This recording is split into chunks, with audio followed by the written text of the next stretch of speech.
Em 93, aliás, em 94 morre o Senna, em 95 o SBT... Você estava onde na morte do Senna? Você estava no... Em Imola. Você estava lá? Tava. Eu anunciei a morte dele, né? Como que foi? Porque eu estava em casa, eu lembro, era um domingo e tal. Inclusive a frase que eu usei, as pessoas lembram até hoje, uma notícia que a gente jamais gostaria de dar, morreu Ayrton Senna da Silva. É porque quando acontece um acidente, ninguém sabe direito o que aconteceu. Onde você estava? Para você chega como a notícia? Olha, alguém está em campo? Aquele fim de semana, foi um fim de semana... Isso, eu vou tentar resumir aqui, isso é um dos capítulos do livro, né? Mas enfim, foi o fim de semana mais diferente, mais nefasto de toda a história da Fórmula 1, porque na sexta-feira você teve o acidente do Roland Ratzenberger. Exatamente. Aliás, desculpe, na sexta-feira você teve o acidente do Rubens Barrichello. Ah, esse eu não sabia. Na sexta-feira você teve o acidente do Rubens Barrichello, um acidente extremamente grave. O Rubinho quase morreu, o Senna foi um dos primeiros a chegar no local do acidente, socorreu, ajudou a socorrer, foi no hospital visitar o Rubinho. No sábado morreu Roland Ratzenberger. Exatamente. Entendeu? E o próprio Senna me contou que ele não tinha morrido na pista. Que ele não tinha morrido no hospital, mas sim na pista. Que ele morreu na pista. Aquilo abalou ele pra tinha caramba. sido contado uma mentira, porque pela lei italiana, quando acontece o que eles chamam de sinistro, o evento tem que ser automaticamente suspenso. Então a corrida que vitimou Ayrton Senna não poderia ter sido realizada, porque o evento deveria ter sido suspenso. Se seguisse a lei... o Senna me contou isso. Se seguisse a lei, ele não teria morrido. O Senna me contou, olha, Sabrina, eu vou te contar, você não pode falar, eu respeitei isso.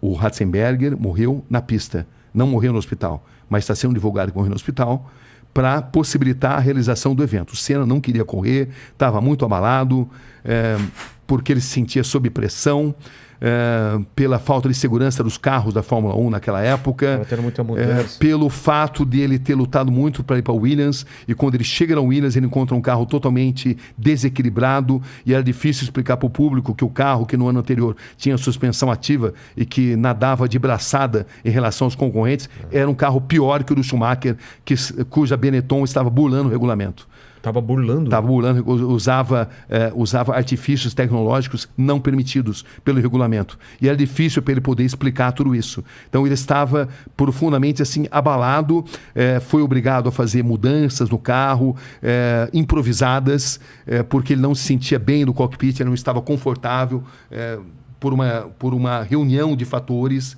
e o fato é que o Senna quase desistiu de correr naquele fim de semana por todos esses elementos, né? Então, ele chega a falar com outros pilotos, faz alguma reunião? Chega a falar, eles chegam a se reunir, mas aí, por uma questão contratual, decidem correr. Decidem que tinham que correr. Então você tem aquela célebre imagem dele que está totalmente contrariado. E contrariado também porque ele tinha um carro inferior ao do rival. No braço ele conseguia as pole positions. Ele não tinha marcado um único ponto. Era a terceira corrida da temporada. Nas duas anteriores ele não tinha feito um único ponto. Que tinha sido no Brasil, em Aida, no Japão. Ele tinha sido pole position, mas tinha quebrado. Entendeu? Tinha tido um acidente e tinha parado, né? Não tinha marcado o ponto. E ele estava se sentindo sob pressão. Então ele tinha sido pole position mais uma vez, mas ele tinha ali no retrovisor Schumacher arrojado, com um carro que não respeitava o regulamento, e era difícil para ele falar sobre isso. Era muito difícil. Então, tem uma série de detalhes, eu não vou contar tudo, porque senão a gente não fala de outro assunto, né? Mas são muitos fatos, né? A célebre reunião sobre pneus que estavam fora do regulamento também, e que a Goodyear reúne o Frank Williams e o Senna. Eu conto também o que aconteceu.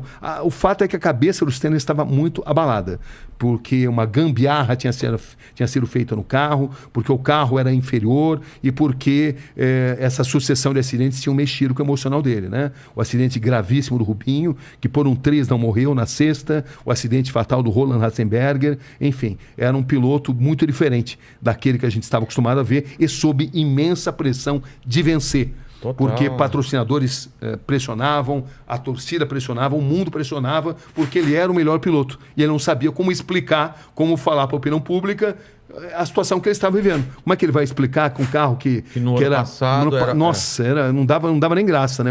O Mansell ganhava e quase que podia parar o carro para tomar um cafezinho, né? Entendeu? Com a suspensão ativa.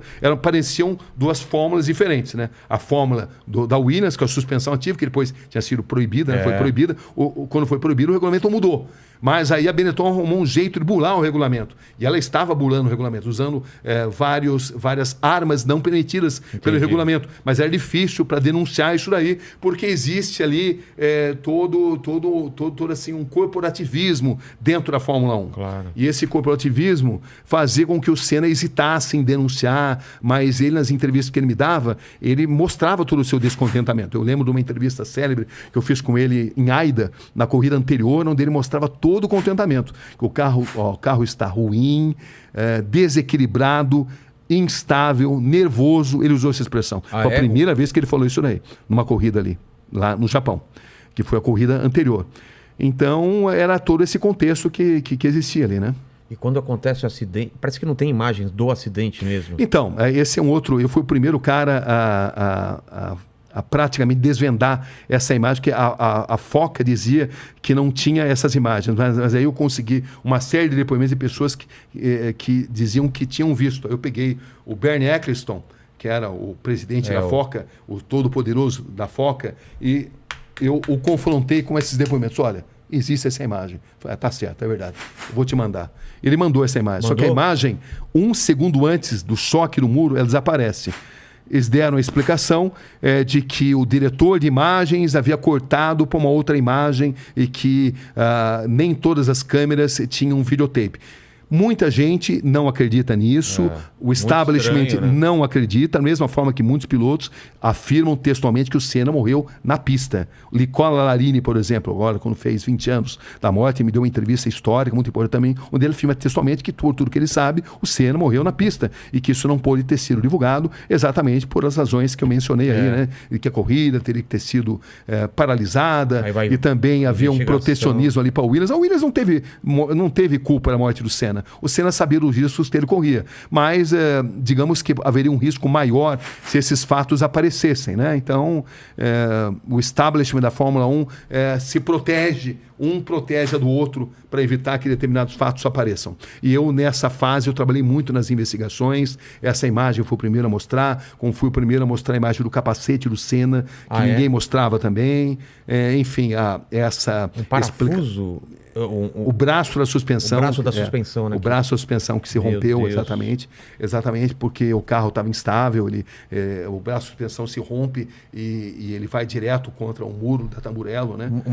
Uma cena muito estranha, Era uma curva de alta velocidade, onde ele bateu numa altíssima velocidade, mas o Senna não tinha um ferimento no corpo, ele só tinha no cérebro, entendeu? Porque o braço da suspensão, quando se rompe, ele se transforma numa lança, que entra e sai do capacete, num diâmetro muito pequeno, um tamanho muito reduzido, e que o Senna teve má sorte. De outra forma, ele teria saído andando dali, entendeu? Porque ele não tinha outros ferimentos no corpo. Não foi um impacto...